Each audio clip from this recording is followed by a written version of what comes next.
दोस्तों कैसे हो आप लोग। आज हम देखने जा रहे हैं आरजे रौनक चैनल में एक स्पेशल वीडियो आया है यूथ डे पर, जिसके विवेकानंद के कंसेप्ट है और विवेकानंद जी के ऊपर इस वीडियो को देखने के लिए हम बहुत ही ज़्यादा एक्साइटेड, आपके ज़्यादा excited. Start the video.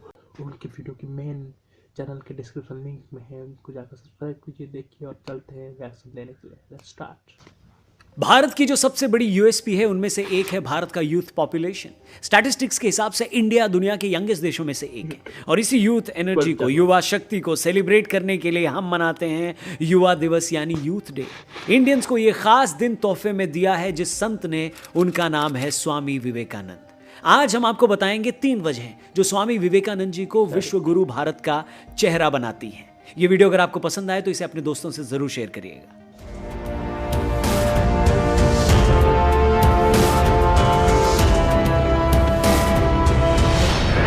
Sisters and brothers of America. देखिए, हम जब भी इंडिया की बात करते हैं या इंडिया को आगे रखने की बात करते हैं तो हमेशा ये कहते हैं कि भारत विश्व गुरु बनने की क्षमता रखता है। और अगर हम ऐसा कहते हैं तो हमारे पास इसके रीजंस भी हैं। आर्यभट्ट, चरक, पतंजलि से लेकर चाणक्य तक भारत ने ऐसे आइकन्स पैदा किए हैं जिनकी थियरीज पर पूरी दुनिया का विज्ञान चल रहा है। हेल्थ साइंस से लेकर पॉलिटिकल साइंस तक और एटॉमिक रिसर्च से स्पेस रिसर्च तक। ऐसे में भारत का एक फेस जो भारत के विश्व गुरु होने को जस्टिफाई करता है वो है स्वामी विवेकानंद। पहली चीज जो स्वामी जी को विश्व गुरु का चेहरा बनाती है वो है उनका नॉलेज, उनका ज्ञान।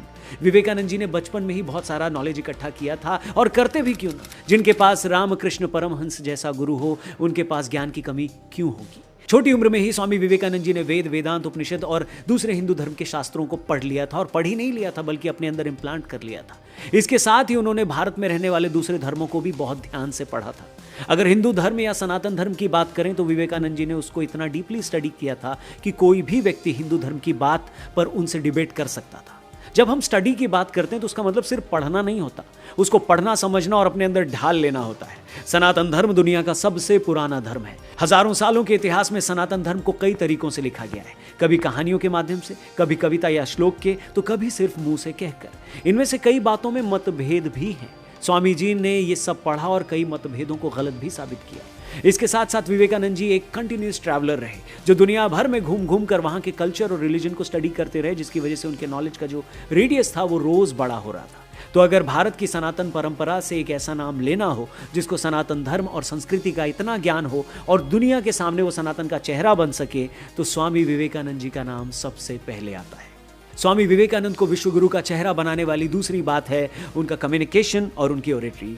ज्ञान और नॉलेज एक बंद बक्सा है, कम्युनिकेशन उस बक्से की चाबी है। स्वामी विवेकानंद जी शुरू से ही पढ़ाई में अव्वल थे और एक्स्ट्रा करिकुलर एक्टिविटीज में भी हमेशा आगे रहते थे। इसकी वजह से उनकी ओरेटरी अच्छी होती चली गई और एक दिन इतनी अच्छी हो गई कि 11 सितंबर 1893 को शिकागो में दिया उनका भाषण आज भी दुनिया के अब तक के सबसे बेहतरीन भाषणों में आता है।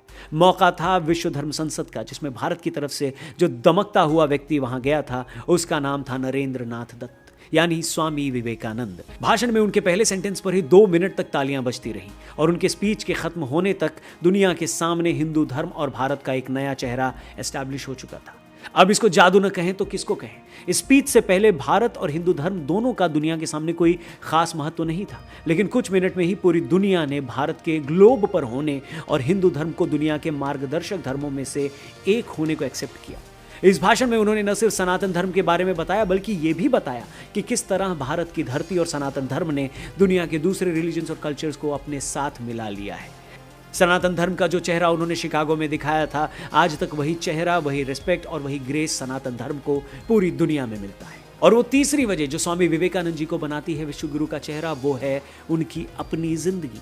स्वामी जी ने अपनी जिंदगी में कई ऐसे एग्जाम्पल सेट किए जो शायद और कोई नहीं कर सकता था। एक बार एक फॉरेन टूर के दौरान स्वामी जी के पास एक विदेशी महिला आई। उन्होंने कहा कि स्वामी जी, मैं आपके तेज, आपकी पर्सनालिटी और आपके बिहेवियर से बहुत इंप्रेस्ड हूँ। मैं आपसे शादी करना चाहती हूँ क्योंकि मैं चाहती हूँ कि मुझे आपके जैसा ही एक बेटा मिले। तो स्वामी जी ने थोड़ी देर सोचा, फिर मुस्कुरा कर बोले, देवी, अगर मुझसे विवाह का उद्देश्य मेरे जैसा बेटा पाना ही है तो ऐसा करिए, मुझे अपना बेटा स्वीकार कीजिए। उन्होंने अपनी जिंदगी में जिन वैल्यूज को निभाया, उन वैल्यूज ने उन्हें सिर्फ भारत का ही नहीं बल्कि पूरी दुनिया का एक ऐसा सितारा बना दिया जिसने न सिर्फ धर्म पर काम किया बल्कि अंडर प्रिविलेज्ड की सेवा के लिए बहुत काम किया। आज दुनिया भर में स्वामी जी के नाम पर हजारों इंस्टीट्यूशंस, रोड्स और एस्टैब्लिशमेंट्स हैं। भारत का विश्व गुरु होने का रास्ता इन्हीं से होकर जाता है। फ्रेंच लेखक रोमा रोला ने लिखा है कि स्वामी विवेकानंद दूसरे हो ही नहीं सकते, वो बस एक थे।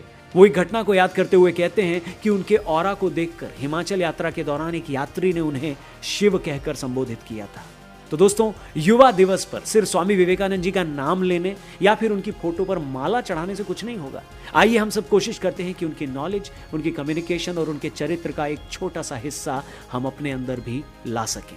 स्वामी विवेकानंद जी के बारे में बात पूरी करूंगा कवित्री कविता तिवारी जी की इन पंक्तियों के साथ कि कथानक व्याकरण समझे तो सुरभित छंद हो जाए, हमारे देश में फिर से सुखद मकरंद हो जाए, मेरे ईश्वर मेरे दाता ये कविता मांगती तुमसे, युवा पीढ़ी संभल कर विवेकानंद हो जाए।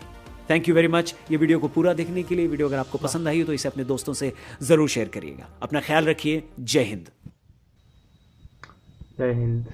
दोस्तों, कैसी लगी आपको ये वीडियो कमेंट करके जरूर बोलना। और ये इस तरह के वीडियो बहुत ही कम आते हैं, लेकिन ये जबरदस्त वीडियो थी। लास्ट में जो पोइट्री थी, जो कविता तिवारी जी की थी, वो भी बहुत ज़्यादा फीलिंग से भरी हुई थी। और रामकृष्ण परमहंस जी के एक बुक में आपको रिकमेंड जरूर करना चाहूँगा, अगर आप में से कोई अब तक देख रहा है तो, तीन जीवन और वाणी। इसमें सिर्फ राम विवेकानंद जी का नहीं, उनके जो है गुरु रामकृष्ण परमहंस जी और उनकी पत्नी शारदा देवी जी और विवेकानंद जी, तीनों का ज्ञान उसमें है, उनके चरित्र और आखिर में उनकी वाणी है, जिसको पढ़ने से आपको तीन चीज़ें पता चलेगी। पहले तो उनके गुरु के बारे में, उनके गुरु की सोच में, गुरु माँ के बारे में, गुरु माँ की सोच के बारे में, और कैसे विवेकानंद जी गुरु के साथ मिले और कैसे विवेकानंद जी की सोच डेवलप हुआ, और उनकी वाणी के बारे में भी सब कुछ जानने की मिलेगी। आप हो सके तो ये इस बुक बहुत सारे वेरियस लैंग्वेज में भी उपलब्ध है।